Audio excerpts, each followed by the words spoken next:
Hey guys, Derek here from Back to Reality. And today I just want to give a quick update about our quackgrass situation. Because those of you who've been following our channel for a while now will likely recall that we've been dealing with this rhizomatous grass for several years at this point.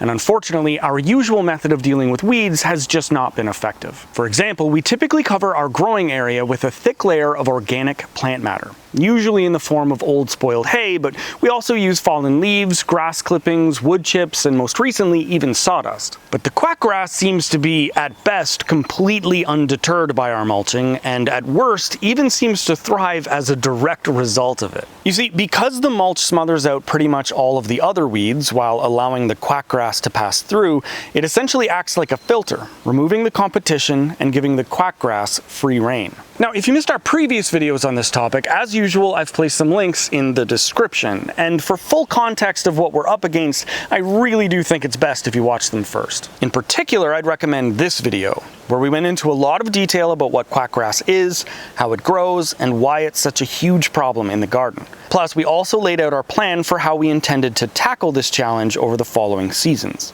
For example, as you can see, we've now done away with our natural paths because we realized that we were basically allowing the quackgrass to continually send in new rhizomes every time we cleared out an adjacent bed. And we're currently working on a much more in-depth video about that process and how it's been going, so please keep an eye out for that one soon. But while dealing with the paths was our primary goal, we also mentioned several other options for combating quackgrass, one of which was to smother it out with a tarp. And that's what I want to specifically update you on today.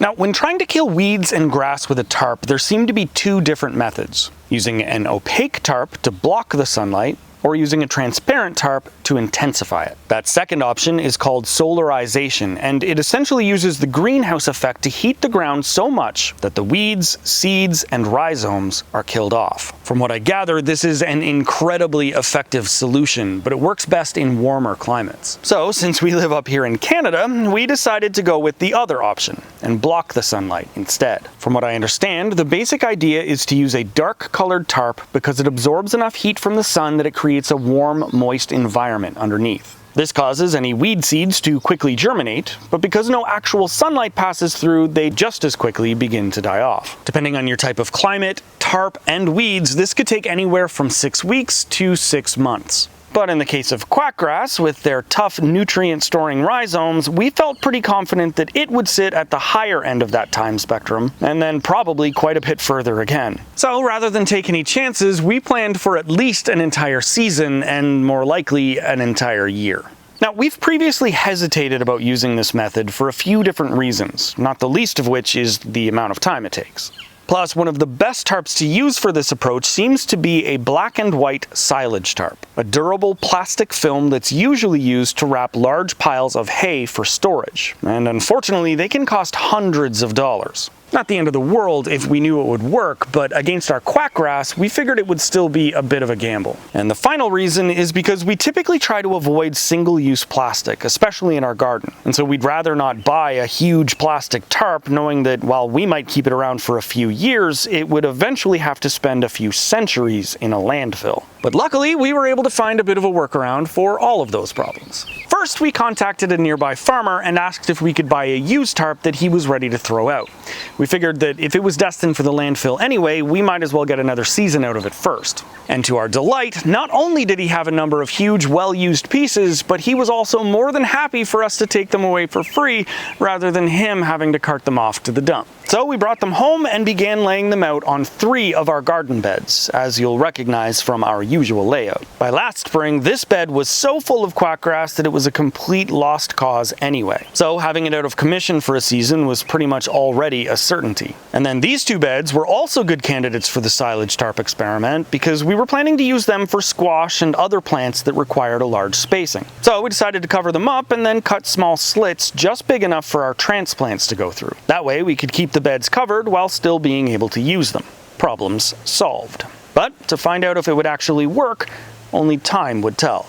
And luckily, as I mentioned, that was a year ago. So now this year, it was finally time to find out. First of all, you can see right away that the quackgrass took full advantage of the slits that we made for our veggies. For example, here's one of our oregano plants that survived the winter, only to be completely crowded out by returning quackgrass this spring. We'll revisit that poor plant in a moment. And even in some of the other slits where things looked a little more positive at first glance, upon closer inspection we found that the rhizomes were obviously still present and already sending up new shoots. So, fearing the worst, we finally began pulling back one of the tarps to see what else might be lurking underneath. But on a positive note, our first observation was the presence of earthworms. As usual, they seem to love hanging out under any kind of mulch, even in this case when it's of the plastic variety.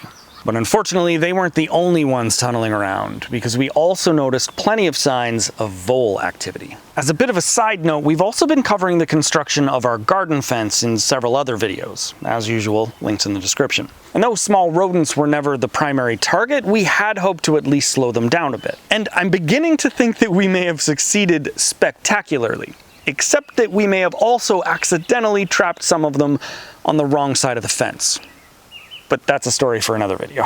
Anyway, back to the quackgrass, because we also found plenty of rhizomes and even a few sickly looking stems and leaves. However, they mostly seem to be concentrated around the slits where our other plants have been growing, and along the edges of the tarp where they'd likely been surviving on life support from the connected grass in the path. Don't forget, the rhizomes are not just a method of vegetative reproduction for setting up new daughter plants, because they're also storage organs that help the plants share nutrients throughout the entire network.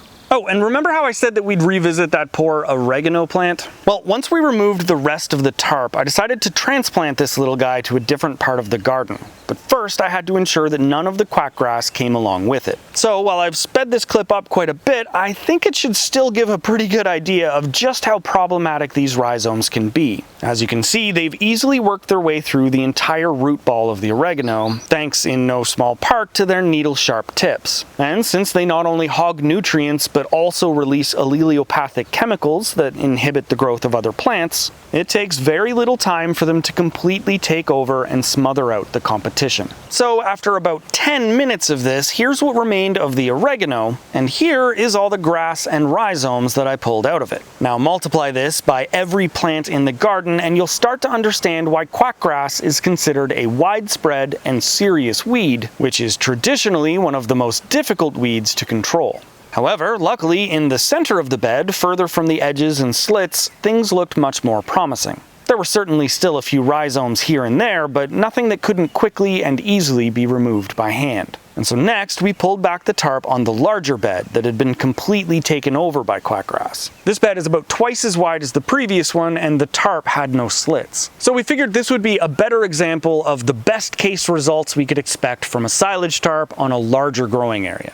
And as you can see, there were still a few sickly looking plants around the edges, but everywhere else things looked pretty good. The top layer of wood chip mulch was still mostly intact, but when I dug through it with my hands, the soil was moist and fluffy underneath. I also found plenty of old roots and other scraps from the corn we had grown here previously, but that was about it. That is, until I dug a little deeper. And then I suddenly found a pile of quackgrass rhizomes that I could easily pull out by the literal handful. This was pretty disappointing at first. But then it occurred to me that technically I wasn't actually sure if any of these were alive or dead. Because the rhizomes are incredibly tough and fibrous, so perhaps they'd been killed off, but just not yet broken down. So we just left the rest of them in place and planted some corn and squash over top. Admittedly, it was already a bit late in the season, but we figured, what the heck, a bad harvest is still better than no harvest, and in the meantime, we could find out if those rhizomes still had any life left in them.